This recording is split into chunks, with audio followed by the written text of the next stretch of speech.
Page 2 brings on some balancing, more of a traditional instead of using particle diagrams. I'm just going to make a little T-chart where I count the C's, the H's, and the O's on both sides. 3 of those, 8 of those, 2 of those on one side, only 1 of those, 2 of those, and 2 plus 1 is 3 of those. This is a combustion. C's, H's, and O's. Fix the C's, then the H's, and save the O's for last. Looks like this. If I have 3 C's on this side, I need to put a 3 there. Don't worry about the O's yet. If I have 8 H's on this side, I need to put a 4 there.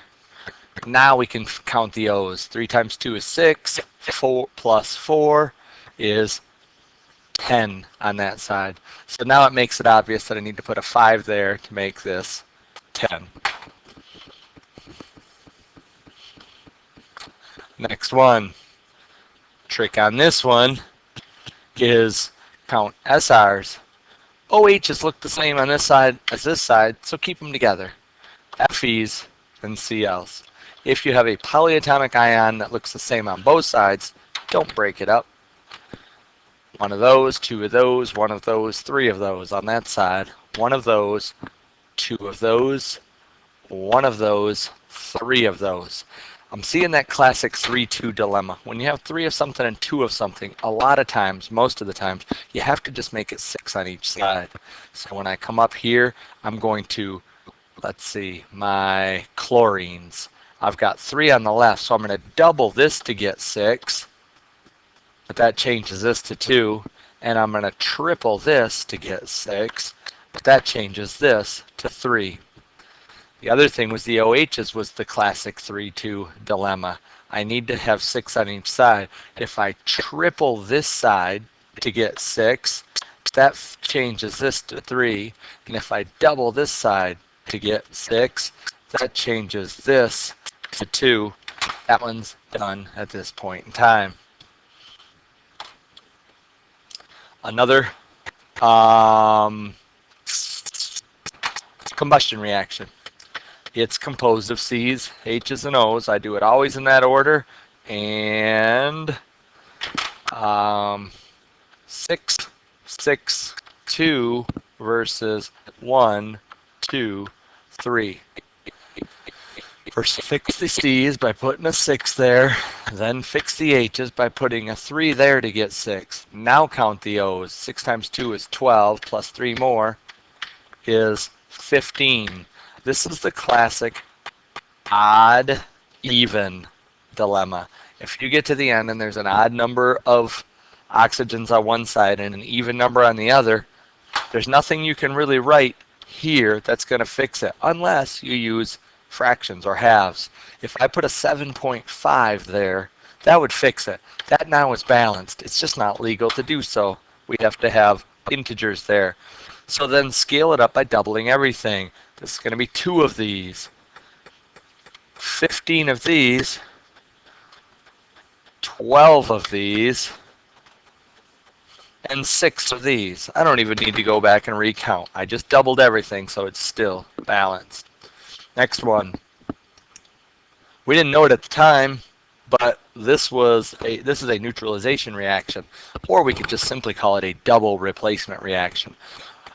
When I'm going to do this one, but now that we know it's neutralization, or even when we did them as double replacements, I suggested if you have H2O on one side, don't look at it as H2O.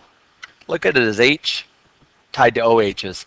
That way you can count H's, SO4s, because they show up the same here as here, BAs, and OHs, because they show up the same here, and now that I wrote it this way, as here. Count it all up. I got 2 of these, 1 of these, 1 of these, and 2 of these on that side. On this side I have 1 H, 1 OH, 1 BA, and 1 SO4. What am I going to fix? About the only thing needed to be fixed are the H's and the OH's on the product side. If I simply put a 2 there, that changes this to 2 and this to 2, and that's done. It looked all complicated. It really wasn't. Yet another C's, H's, and O's. C's, H's, and O's. How many do I have? 2, 2, 2 versus 1, 2, 3. Gee, that sounds familiar. We'll see if it ends up very similar. First, fix your carbons. Your H's are already fixed. Recount your oxygens. 4 plus 1 is 5. Another odd-even dilemma. When you have odd-even, you could either figure out what to write here, 2.5, and double everything, or you can just simply double everything and then fix the oxygens. I like this one. 2.5 was there. If I double this, I'll get 2. Double this one, I get 5. Double this one, I get 4. Double this one, which was 1, I get 2. That is now balanced.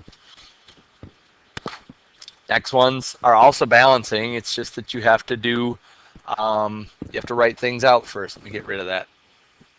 Up top, iron burns in air to form a black solid, iron 3 oxide. You have to be able to figure out that iron is Fe. The air part is O2. How do we know it was oxygen? Well, look, because of its product. Fe, according to this, has a +3 charge. Oxygen has a -2. Make sure you crisscross and write this as Fe2O3. That 3 does not mean 3 irons. It means a charge of a +3. Is that balance? No. If I have the classic 3-2 problem, I probably have to double this side to get 6 and triple that side to get 6. Now if I have 4 irons, I need a 4 there. A little bit faster version. Magnesium hydroxide reacts with nitric acid. This is a classic neutralization again. We didn't know about it at the time. HNO3, they told us the acid. Magnesium hydroxide, be careful, make sure you get the right formula. Magnesium's +2, hydroxide is a -1, so it's going to take 2 of those. We're going to have a switch of the dance partners. H gets to dance with the OHs. That's water. I'm just going to write it as HOH. It's easier to count. And magnesium gets to dance with nitrate. But that's not correct. Magnesium has a +2 charge. Nitrate has a -1 charge. It's going to take 2 -1 charged things to balance off just 1 magnesium. Is it balanced? Well, I see 2 nitrates over here, so I'm going to need a 2 there. And so now I see 2 H's, 2 H's, and 2 OH's, so I need a 2 there. Now it's balanced.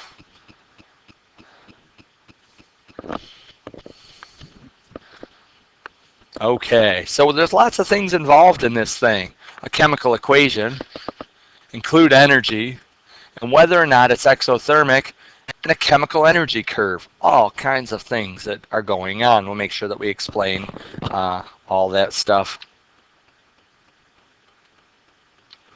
First things first, write the reaction. Butane gas, C4H10, burns with air, combustion with oxygen.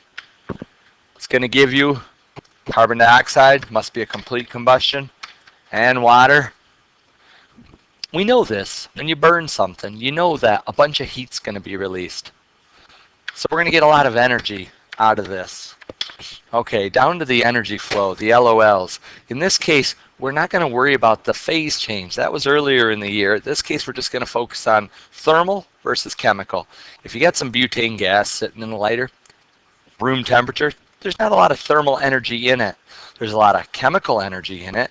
I arbitrarily chose those. It wasn't very warm. In fact, it's kind of cold, but it's got a lot of potential chemical energy.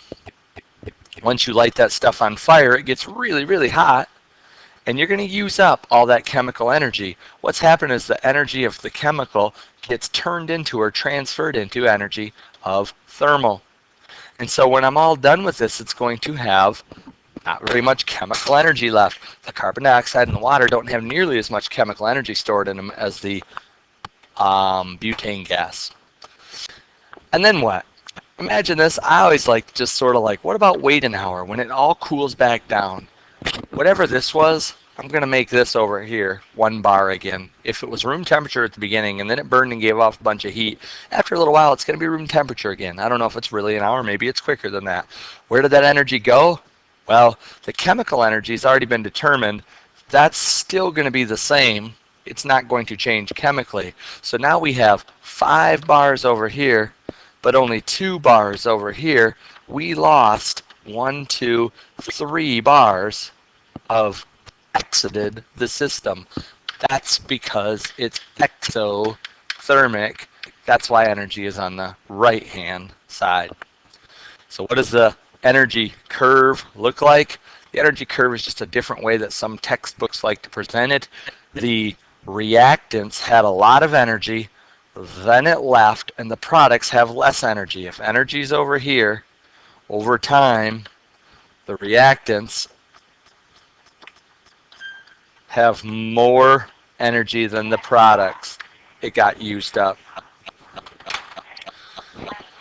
Finally, which is more reactive, sodium or potassium? Explain why. I almost wish I would have said use a Bohr's model as an example. I think I'm going to.